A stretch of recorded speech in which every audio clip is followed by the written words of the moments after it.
Good morning.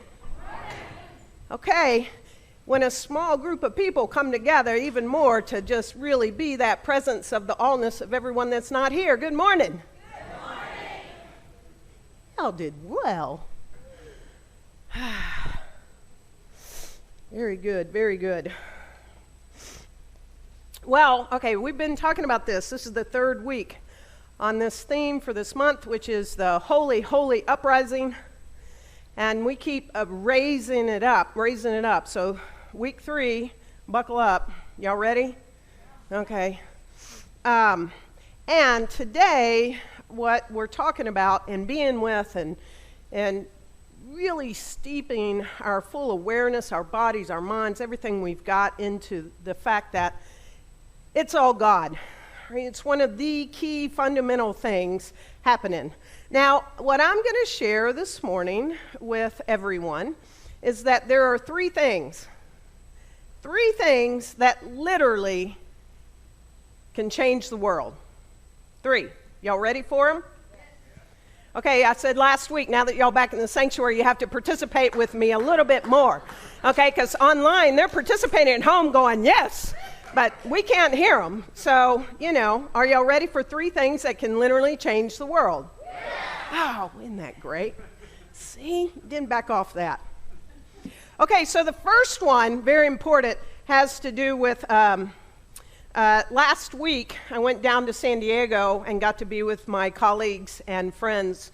I'm elected on the larger leadership of Centers for Spiritual Living, and I'm on the Ministers' Council. In fact, I'm a co-chair with my beloved colleague and friend, Doctor, who also got a doctorate at the same time as our Dr. Tracy Brown did, Dr. Andrea Earl from my last hometown of Oakland, California. Shout out, Dr. Andrea.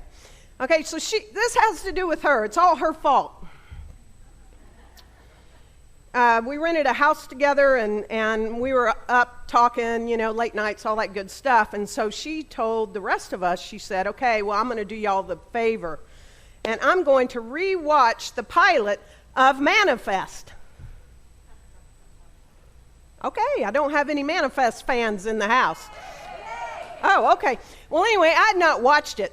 And so we watched this show called Manifest together. And I want to say that I do have some bags under my eyes more than normal because I've been binge watching literally since then. I'm on season 3. Okay? So I've chosen Manifest over sleep a little bit. So the first one has to do with, you can catch it on Netflix and Hulu, binge watching. Yep, you heard it right. And the theme of Manifest, they say it over and over and over again, is it's all connected. It's all connected. It's all connected. And this is a theme that is spoken over and over again in different shape, forms, and fashions by our founder, Dr. Ernest Holmes, in The Science of Mind. And one of the ways that he talks about it is that this entire manifestation of spirit, body, both visible and invisible, right, is the body of God. And he says that there is one body in the universe, and within this body, he says, is included all lesser bodies. So that's the first thing that'll change the world. As more and more people really get that there's only one body, and it's all this spiritual body. It's this big thing called God, Spirit, whatever we choose to call it. It changes the world. And now he talks about this lesser body, these lesser bodies, and I want to be very clear, he's not talking about less than. So there's something less than, less significant, or less important when he's talking about lesser bodies. That's not true because, yes, you could remove a cell from this physical body, right? And the body would still function. Yes? Yeah? Okay. But it doesn't mean that cell is lesser or less significant. In the entire galaxy, within this entire solar system, we could remove one planet, yes, and the solar system would still exist, wouldn't it? What if we remove planet Earth? Ooh, that didn't feel good, did it? So to say that one planet could be lesser, like less significant in this whole thing is ludicrous if we're talking or thinking about and being with this idea called planet Earth in the galaxy of the Milky Way in the solar system which we're currently in. But we could remove a planet within the solar system and the solar system still exists, right? And the cosmos still exists, right? So it's certainly not less significant. So every part of creation is this one vehicle, this one plane, shall we say, of the entirety of, because manifest is about an airplane, if y'all didn't know that, just let me let you in on that, on this whole thing for it to exist. And so every part of creation is the significance that no life or no being is left out. And no life or no being is less significant. Okay, so this is one of our key principles. You've heard it before, but we need to hear it over and over and over again. And someone really needs to hear this that's hearing it for the first time, that maybe came from some kind of faith tradition or something that this was not talked about as much as we talk about. This spiritual principle called oneness. Oneness of our principles. There is one infinite reality. We call it many names, including but not limited to God, life, universal spirit, infinite intelligence, first cause, or as Holmes likes to say, the thing itself. And this one infinite reality is undivided. It is complete within itself. It's whole within itself. And this oneness creates everything out of itself, and therefore includes both the absolute and the relative, tangible and intangible, physical and metaphysical aspects of reality. So that is one of our key spiritual principles, oneness. Another way of saying this is that the cosmos is a unified system. This entire cosmos is a unified system. And we know that physicists used to view our universe as being composed of all these separate fragments, of all these individual things.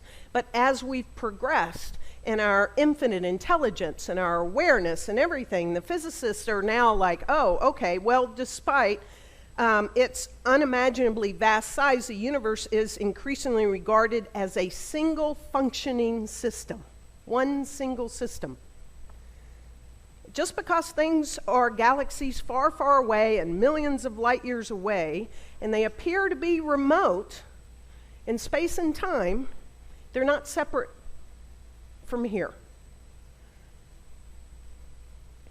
And so scientific experiments have shown that these things that seem to be separate are virtually connected in fundamental ways, and that they transcend ordinary time and space. And if you haven't heard of these quantum physics experiments, especially the one called non-locality, it's been proven. And it's sort of non-locality is one of the most incredible insights in science. So at the quantum level, it is so small that you have to have a very, very strong microscope, right? That everything is interconnected, and this universe is unified in this web. It's all this unbroken wholeness. And non-locality proves that every part of reality is entangled in every other part. So, physicist David Bohm says that ultimately we have to understand the entire universe is a single, undivided whole. And we've been talking, Peter and I, and even yesterday at our core council meeting, we talked about the intersectionality, the interconnection of all of this. And again, back to this wonderful show called Manifest, It's all connected. It's all connected. The gentleman that I also want to bring forward for us today, if you don't know his work, he has brilliant books. I read his first book easily 20 years ago, is Dr. David Hawkins. He started with a book called Power versus Force. And I'll talk a little bit about that later. But David Hawkins says that all of life is revealed to be a pulsating symphony of interplaying energies. The mutual dependence and interpenetration of all things is observable. We can observe it as one leaves duality. So when we leave this thought and this idea in our life of there's actually two things happening, like there's God and me, there's spirit and me, it's like deciding on what car you're going to buy next. You see it everywhere. And so when we release this idea of duality, we can begin to observe it everywhere we go, because oneness, he says, is central to all of life. And so the truth of this and knowing this, and a small group of people, whatever that size of the small group of people is, when this thing called oneness is taken up, it does change everything. Spirit is within us. Spirit is around us. Spirit is this divine oceanic substance. It's as close and is the very air that we breathe. So I love this song. I know many of you do as well, and that is Nearer Than the Air, sung by our beautiful Lainey Bernstein.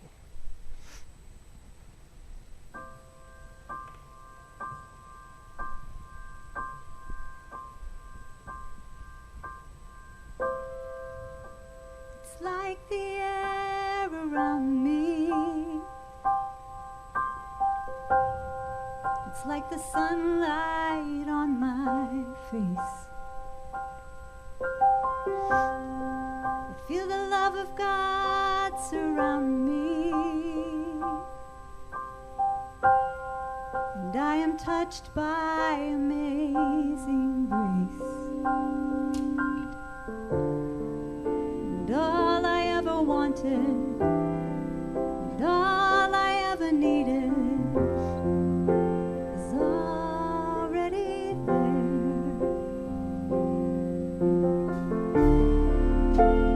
Closer than the sunlight, nearer than the air.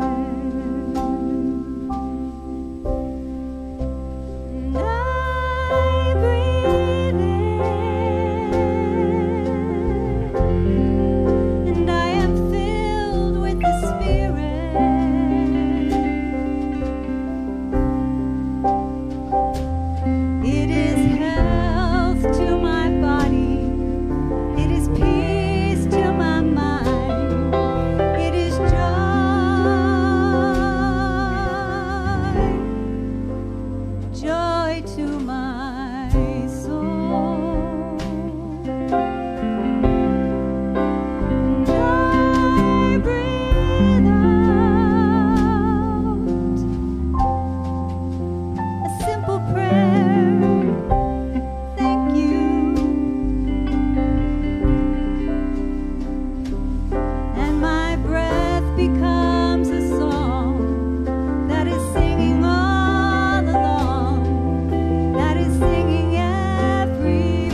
my breath becomes a song that we're singing all along, that we're singing everywhere. It's nearer than the air.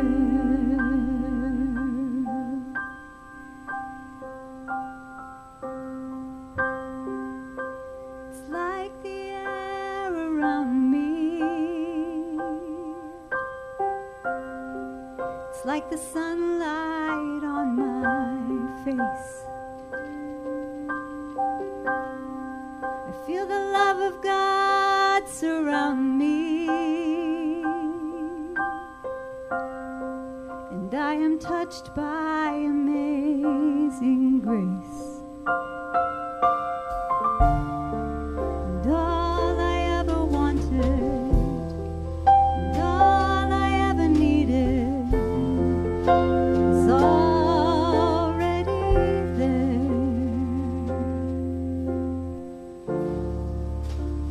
Closer than the sunlight,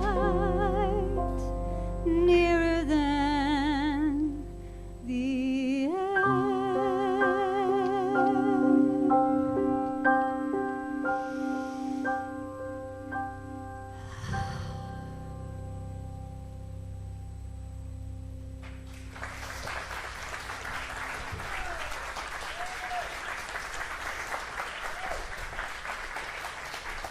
Whew. Thank you, Lainey. Oh, I needed that. Did y'all? I know that the theory of this thing called oneness is great, but it's the how to remember that in moments. And yeah, so that song is one of the ways that I get to remember, like, there's only one thing happening, it's all God. It's everywhere present. It's all around me. And it's nearer than the air. So yesterday morning, yes, it was yesterday morning, I had an experience, and I had to remember that yet again. I'm really working to ensure that I can spend my day off with my granddaughter, Aria, which many of you know, and so I did that, and I arranged for a time yesterday morning because I had meetings starting early yesterday morning, and I arranged for a time to meet halfway. So I'm out in Hurst, driving to Hurst, Texas at Starbucks, 8:20 a.m., be there, and I'll pass her back to the parents. And Petra's son, Jason, was like, no problem, got it, yep. And I went, I'm here, because I arrived early. And so that I'd be on time, and then he calls me and he says, well, maybe you should meet me closer to where I'm driving because I got stuck in traffic and I could just feel everything like tightening up in me. And I'm like, where? I use GPS. I don't know where I am really out here. So where do you want me to meet you now halfway from where you're coming from? And he said, I just dropped you a pin, in Google Maps. I dropped you a pin. I'm like, oh, okay, I can follow that. And so I'm like, okay, and I didn't have him on speaker because I was in the back seat playing with my granddaughter till he arrived. And so I said, hey, I'm not on speaker, so I'll just meet you at the pin. So I get there at some parking lot with all these trucks. I don't know where I'm supposed to meet him, but there is a 7-Eleven across the street, and I'm like, okay, I'm going to the 7-Eleven. And so I call him, and I'm like, hey, I'm here at the 7, I'm pulling in right now. And I'm like, oh, okay, great. And he's not there. And I'm like, I'm at the 7-Eleven. He said, no, I'm at the Starbucks. What I didn't hear him say is, don't move. I'll just come on to the Starbucks. It's going to be faster if you just go to, do you feel me now? I'm on like wave 2. And I'm like, I've just now driven 11 minutes further out in order to meet you at a pin of a place that I don't know, and you're back at where I started from, and and Aria's in the car. And so I feel myself ramping up. And I'm like, okay, it's all right. Everything's okay. I started to breathe. And like, you know what? It's all God. It's all here. Space-time continuum can expand. I made a call to Reverend Patty and says, I don't think I'm making the 9:30 now. It's just let it be. And I'm like, I'm driving now to the Starbucks. So what do? I'm Starbucks, Hurst, Texas. I get to the Starbucks, and it's not the Starbucks that I was at originally. I'm now in the third wave of this. Okay, this is just meeting someone, right? And then I'm like, hey, Jason, sorry, this address, I didn't know there were two in Hurst, and I'm at the other one, so I'm going to now find the one that I was at originally, and I'll meet you there. It's okay. And I said, you know what, it's really okay because I realize how significant energy is, and I don't want Aria to experience anything other than, this God energy, this spirit energy. I said, because she, it's not fair to her. And he was like, wow, when I grow up, I want to be like you. And I was really working this thing called oneness, because she's in theta phase. For the first 6 years of her life, she's in theta phase, right? She's absorbing all this energy. She is this energy, right? She is that boundless love. And I'm like, okay. And I'm like, oh, okay. And he said, I want to grow up like you. I said, well, actually, it's just Peter that tells me all the time I have to practice this over and over and over and over and over and over again. And so I just laughed, and I ended up at the Starbucks and still talked to him about something I wanted to, about Aria, blah, blah, blah. Time expanded, and then I put my GPS to go to CSLDallas, and it said, oh, I'd arrive at 9:09. After all that, because I ensured that I stayed in the oneness of life itself. And I got to call Reverend Patty and say, hey, I'm going to make it after all. So this first thing does change the world. And that was just meeting someone. But there are bigger things going on in our world, right? Just a little bit? Okay, then just meeting at a proper time at a proper Starbucks in the right place at the right time? Yeah, okay, y'all are realizing. Okay. So here's the second thing that will change the world. I combine this idea of oneness, and I didn't place any limit on God, on the time-space continuum. This is the second thing. To place no limits on this thing, this oneness of life itself, that which is greater than everything. And so we manifest the infinite to the degree that we align with it, believe as it, walking in it, right? Because we know that it is done unto us as we believe. Okay, this second one is so important right now. Just stay with me. Because it is time, small group of people, to up our game. It's time to up our game. Up our game with our prayers, up our games with our affirmations, up our game with our meditation, up our game with our gratitude. It's time to up our game with any spiritual practice until we got to up our game. I had to up my game just in that meeting of Jason. I had to up the game so that my whole day and everyone around me that I saw after that would not be impacted. We've got to up our game so that we bring this energy into the world. And as we up our game and we begin to see ourselves and we're living from the truth of our being, and that we begin to experience that inner life is bigger and bigger and bigger, and it's more real than our external circumstances, then these external circumstances must change. They must change to accommodate our mental equivalent. So our belief sets the limit to our demonstration of a principle which of itself is without limit. It is ready to fill everything because it is infinite. Now, why am I bringing this up? Can you imagine why I'm bringing this up? Anybody? Shout it out from at home. Anybody? Can you imagine why I'm saying and pressing on this second thing? To understand that this principle of itself is without limit. Anybody? Okay? All right. So what's going on right now on this planet that's still existing in our solar system, in the Milky Way, in the cosmos? Okay, I'll help you. Climate change. This is what we were talking about yesterday as a core council. We were talking about two key topics. And I use the word topics because Dr. Tracy Brown taught me not to use the word issue. And I use the word topic. There are two key topics we talked about, and that's climate change and our democracy. I'm not going to talk about that one today, but I am focusing on climate change.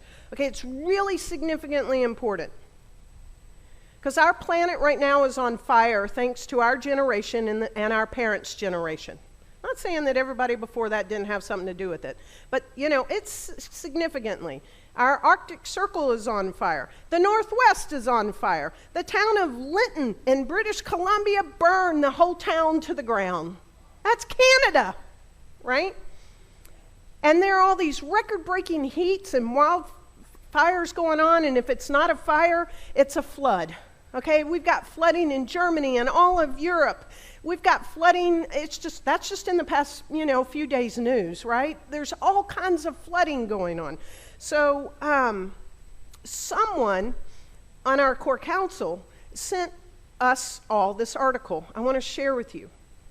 It says scientists back in the 1970s of the MIT, Massachusetts Institute of Technology, MIT, created a method to determine when the fall of society would take place.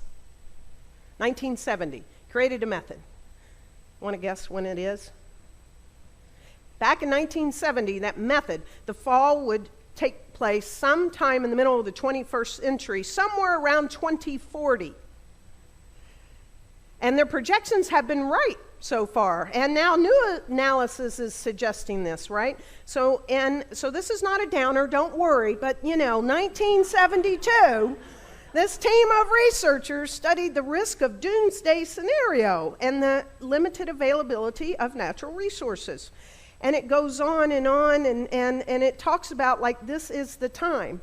But the woman that now presently has looked at this study that was done back in 1970 says the great thing is her study concluded that society has about another decade.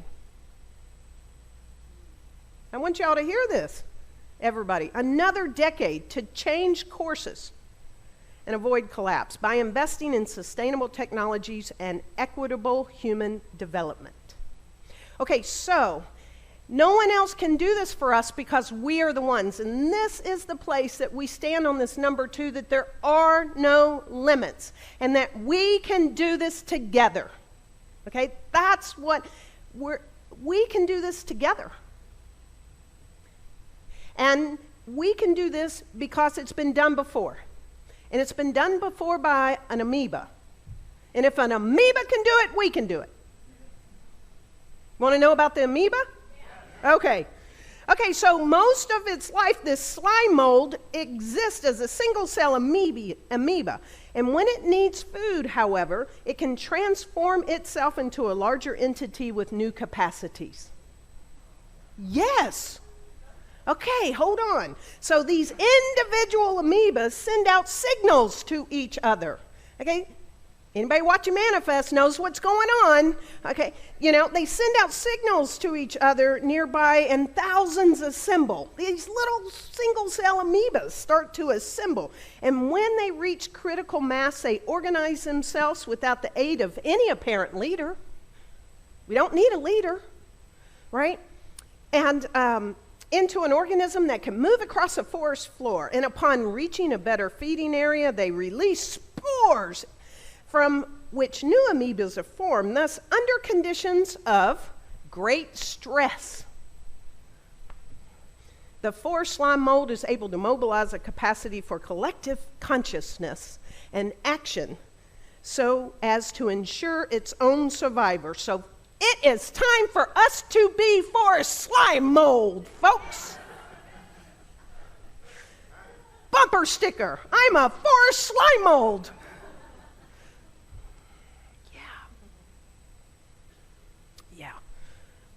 Creation is, Ernest Holmes tells us creation is the logical result of the outpush of life into self-expression, and it is coming forth of spirit into manifestation.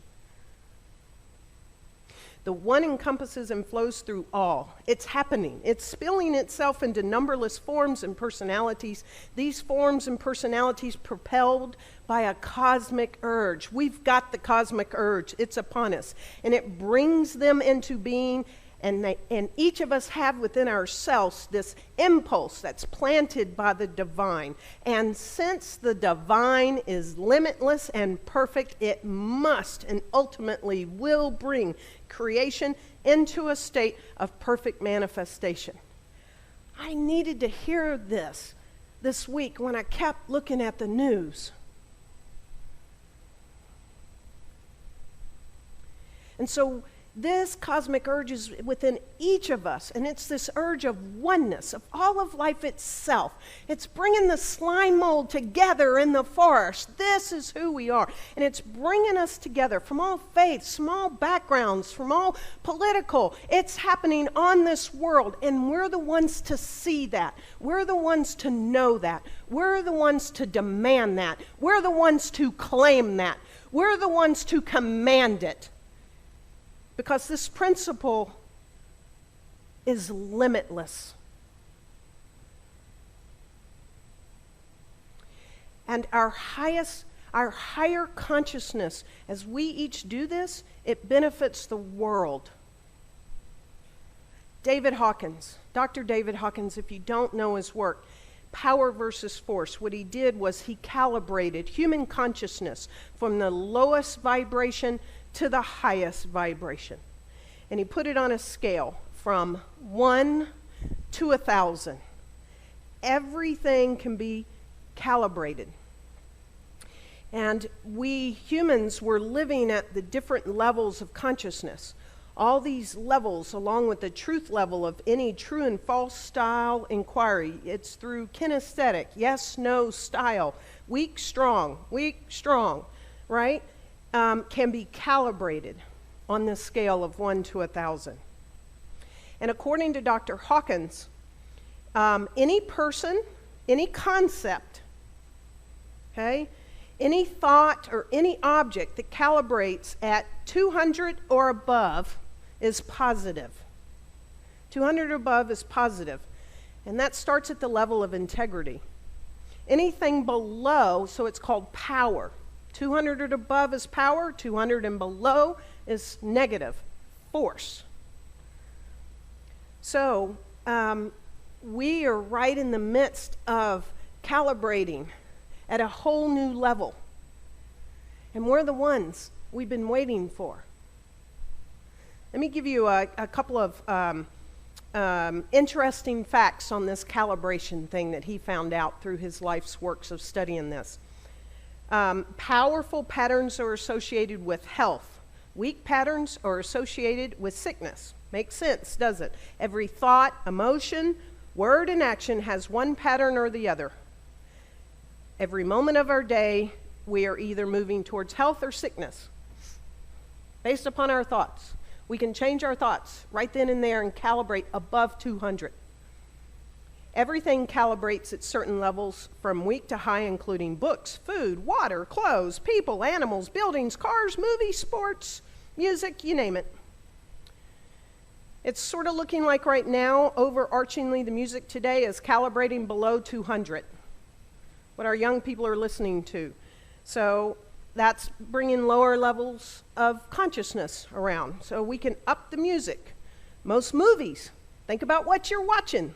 Can weak or make you strong, right? And 85% of the human race calibrates below the critical level of 200.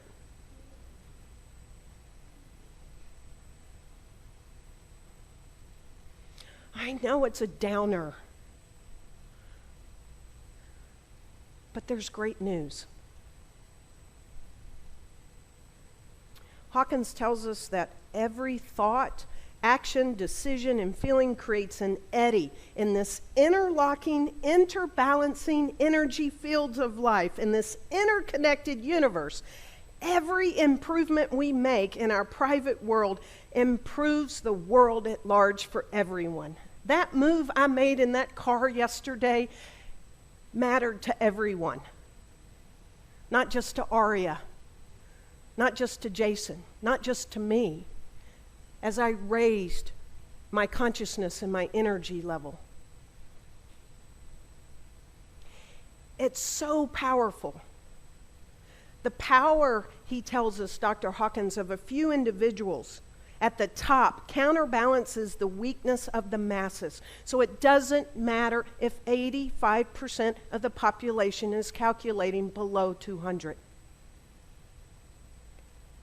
One individual at the level of 300 of consciousness counterbalances 90,000 people.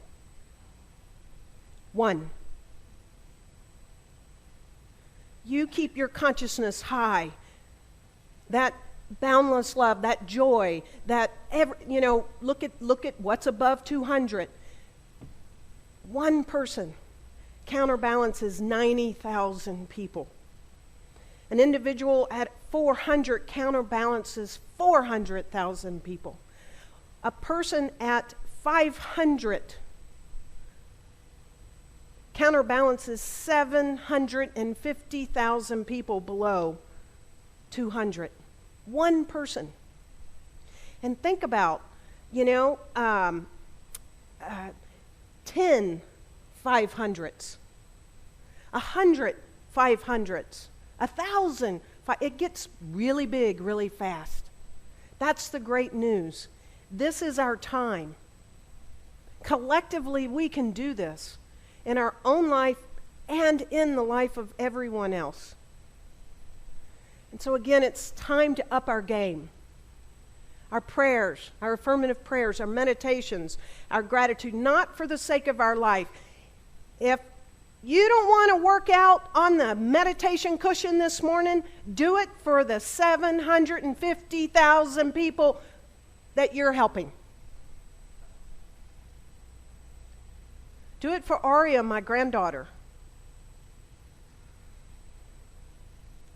It's all connected. That's what this show manifests.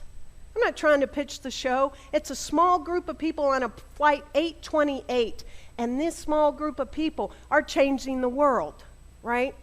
In this show, in this fiction thing, right? And another part of this is the small group of people, as they follow their callings, it's called the callings, and they keep following it, they're actually beating what's called a death date. Okay, so we don't have to believe this 2040. We don't have to believe 2100. We don't have to think, oh, well, I'm not going to be around, because someone's going to be, life itself is going to be around. And we've got to follow this calling. So that third thing is that consciousness. As we raise our consciousness, it makes a huge difference in the world. David Hawkins tells us to become more conscious is the greatest gift anyone can give to the world. Moreover, the ripple effect of the gift comes back to its source.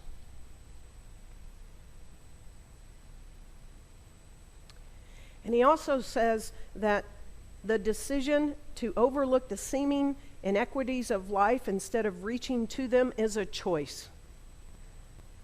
So we have a choice to use our consciousness, to use our actions, to use our good for all of humanity right now. In this interconnected universe, every improvement we make in our own private world improves the world at large for everyone. You are one of those that counterbalance so many people. We're on this plane together. We're on the manifest of passengers. We have the spiritual community. We have the spiritual practices, and we have the spiritual tools to do it. And so I implore you to keep using that tool, that spiritual principle of oneness, to know that there is no limit to this, because we can do it. And as we raise our consciousness every single day, we are making a difference in the lives of all of those that aren't even on this planet right now. We're making a difference in the lives that have yet to come. So no matter what your day looks like, no matter what the news shows you, know that we've got this, and we've got this together. And I'm so grateful to know that you're on this plane with me. And so it is.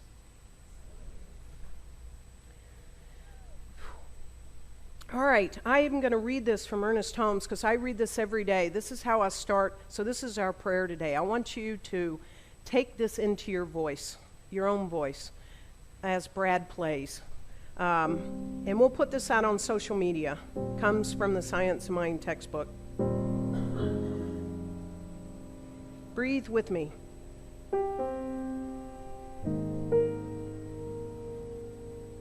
I am filled with inexhaustible energy of life. I am filled with limitless enthusiasm for living. There is a deep calm at the center of my being, which is undisturbed, which is forever at peace with the universe around me. I know that the power of good will prevail, and that there is being worked out now in the minds of men and women everywhere a divine pattern of freedom, protection, and cooperation for all people. I know that no thoughts of doubt or depression can enter my consciousness. There is nothing in me that receives them. I live in the buoyancy of spirit. There are no doubts in my consciousness.